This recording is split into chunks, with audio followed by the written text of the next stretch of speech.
Everyone says AI makes you 10x faster. They're lying.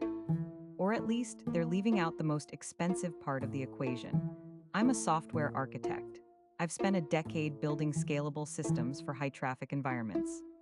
So, I ran an experiment. For 30 days, I replaced the role of my senior developer with an AI assistant. I leaned entirely on Cursor, GitHub Copilot, and Tabnine to handle every feature, every refactor, and every bug fix. On the surface, it looked like a miracle. We were shipping features at a pace I've never seen in my career. But then, we looked under the hood. The architectural decay was staggering. We didn't just build a product, we built a technical debt time bomb. In this video, I'm revealing the raw data from that month. I'll show you exactly where AI fails your architecture, and the specific framework you need to use these tools to actually level up, without killing your codebase in the process. Here is the trap. At first, you feel like a god. You're shipping features in minutes that used to take days. But there's a critical difference between writing code and building software. AI doesn't understand your design patterns. It doesn't care about the long-term scalability of your database schema. It's not thinking, it's predicting the next most likely token. So, you get a function that passes the unit test. You get a component that looks perfect in the UI. But underneath, it's a disaster. You've introduced subtle inconsistencies, a bit of logic duplication here, a bypassed middleware there. I call it Frankenstein architecture. You aren't actually moving faster. You're just borrowing time from your future self.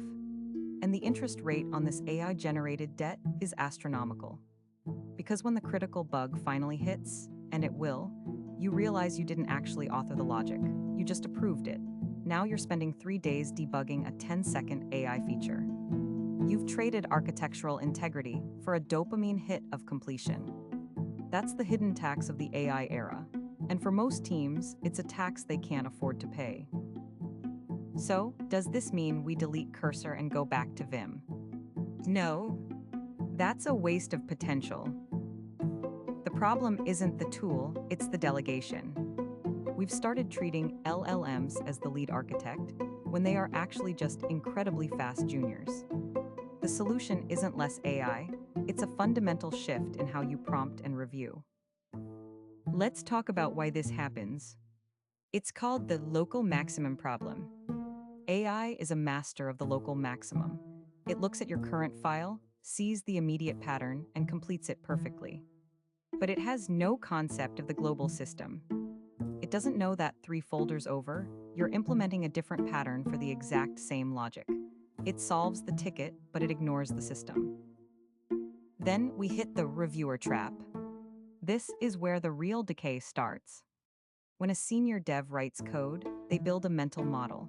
They feel the friction of a bad abstraction.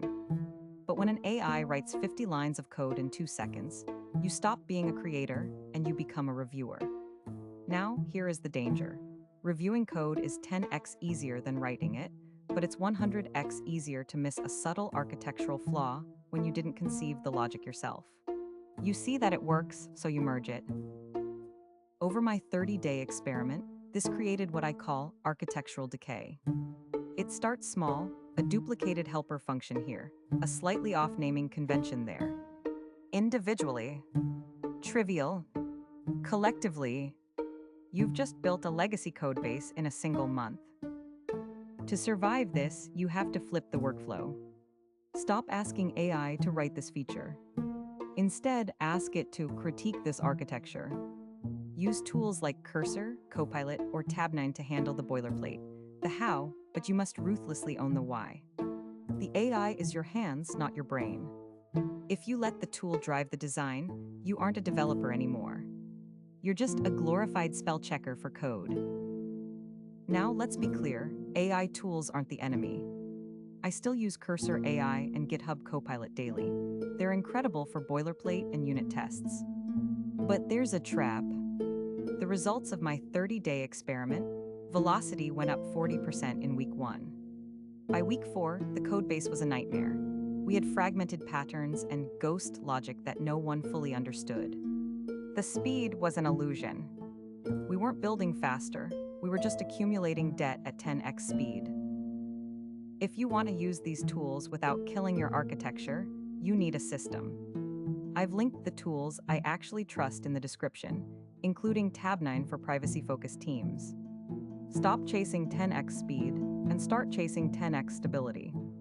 Hit subscribe if you care more about clean architecture than fast commits.